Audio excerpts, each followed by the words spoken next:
Okay, this is the abbreviated tour because the other one went like 21 minutes. So here's the house.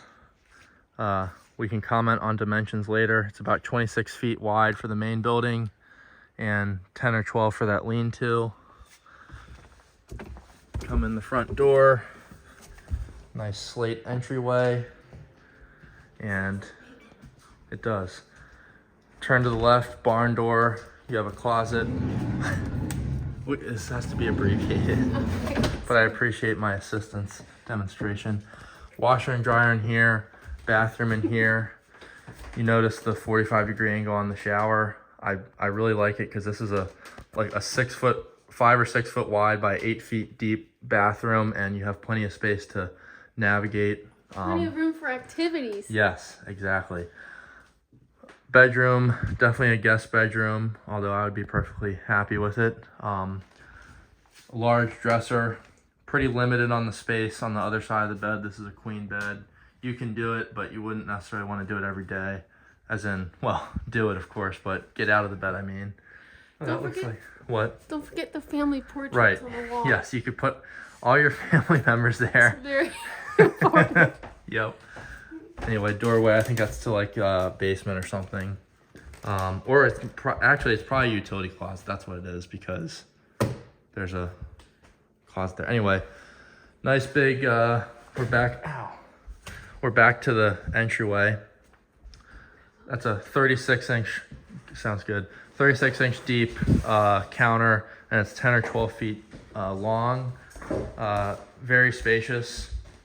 This post here, this room is 26 feet from that wall to the fireplace wall, and this post is right in the middle, so 10 feet. These are 9-foot ceilings under this loft space, and then it's vaulted.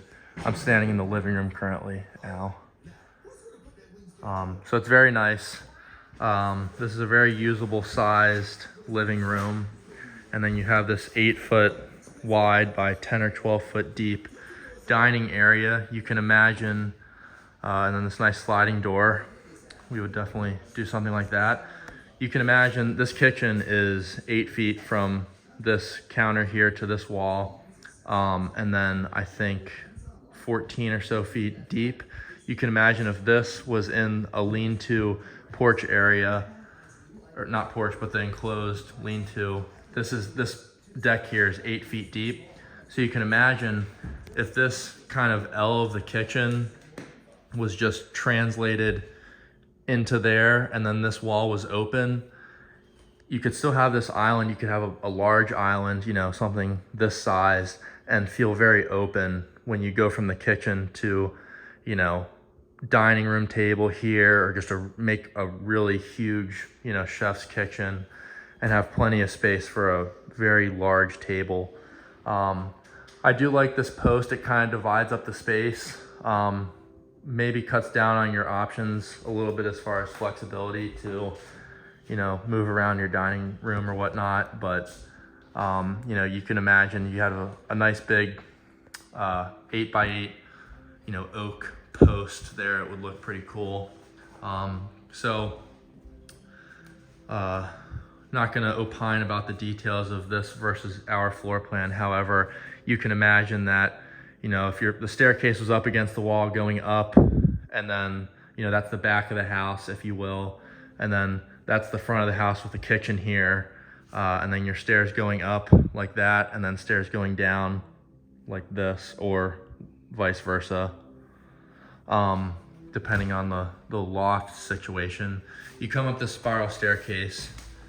It's a pretty standard spiral staircase. I think it's 6 foot in diameter up to this loft area. This loft is only 12 feet deep. There's this nice dormer here, which is about 5 feet wide. Provides you the ceiling height when you come up. I'm at the landing of the spiral staircase currently. You walk out here, you have this nice seating area, and my opinion is, you know, the loft and up here is nice to have the view.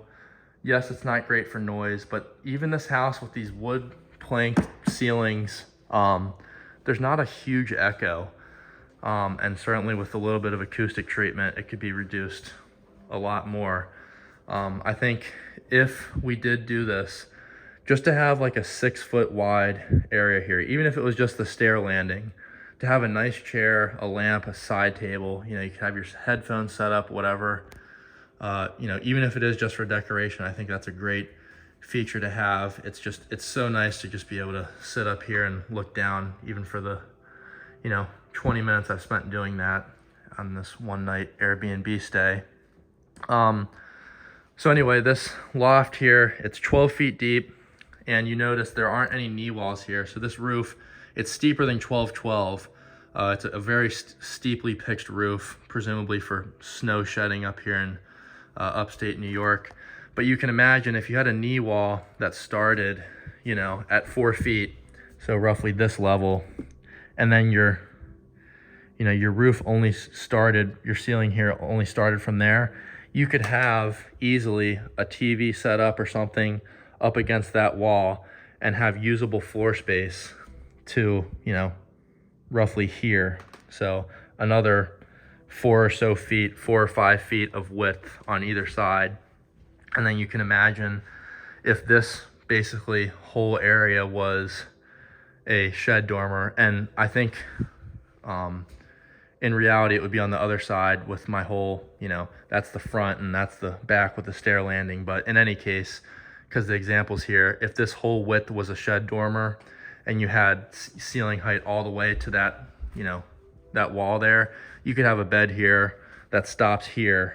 And then, you know, it doesn't look like a lot width-wise, but with that 4 feet knee wall especially, and maybe a skylight if you wanted to with a shade or something, you would have a very comfortable, you know, 12 foot by 20 foot wide with, you know, 16 or 18 feet of that width usable bedroom up here. And then because the whole building, including this lean-to, it's either 36 or 38 feet long, allowing for the error of the you know, iPhone measurement.